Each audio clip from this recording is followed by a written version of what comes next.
Let's be honest, collaboration can seem like a tug of war. You want to bring your best ideas and your A game, and suddenly you find yourself in a Frankenstein project with everyone piecing in their visions and none of yours. Sound familiar? Well, look, I got some tips on how to not lose your voice in the creative process. Let's get into it. We all know that collaboration in business is essential. We have to talk with our clients, we got to talk with other entrepreneurs, we even have to talk to creative partners on our team. But if we don't compromise, or I should say, when we do compromise, it becomes a chaotic mess. So let's avoid that. I'm going to give you tips on how not to lose your voice in the collaborative process. Number one, set clear boundaries early. You have to discuss your non-negotiables. In my case, I'll use myself as an example. When working with clients, when helping them with their website design marketing needs, I always say this is an idea about who you want to reach, what your website should do. It should be functional and user friendly. The flip side of that is that the client wants it to be aesthetically pleasing and be able to attract a lot of people. And of course, the SEO, they want it to be on the front page of Google. But the reality of it is, if you can't get your client to come to your site or a visitor to come to the site because it's not functioning well, then we have a problem. So set clear boundaries from the beginning so that way both ideas are met and you compromise in a good way.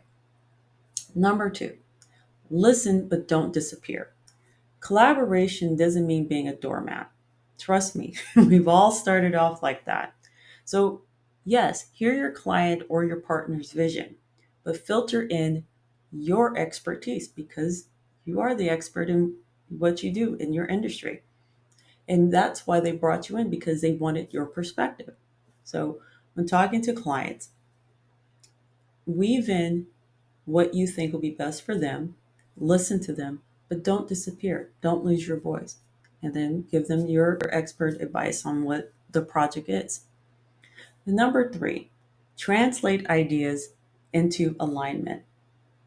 Think of yourself as an interpreter. When you're speaking with a client, and I'll use myself as an example again, the clients want, make it pop. I want all the bells and whistles, but they're kind of vague on what they want. So I have to sit there and interpret exactly what they want. For example, your menu. Do you want the about me, or do you want the mission statement?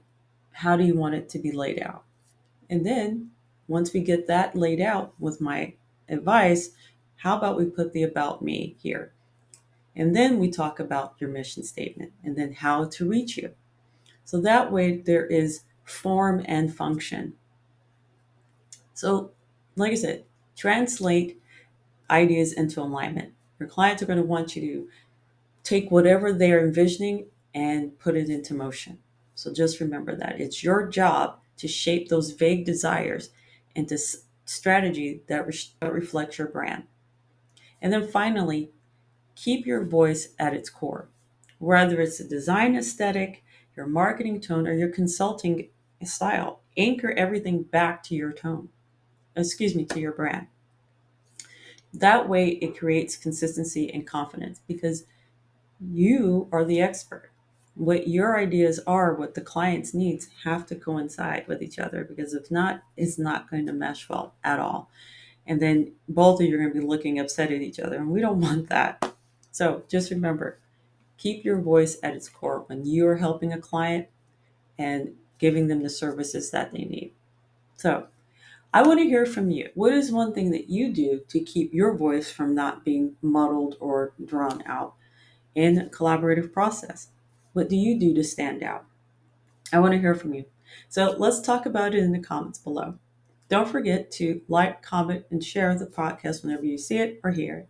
And also, if you have any questions about the services I provide, go ahead and hit up my website and leave an inquiry there. I'll leave the information in the show notes below. But I definitely look forward to hearing from you. So until that time, I want you to be inspired, be inspiring, be encouraged, be encouraging. But most of all, I want you to be you, and I will check you out next week. Take care.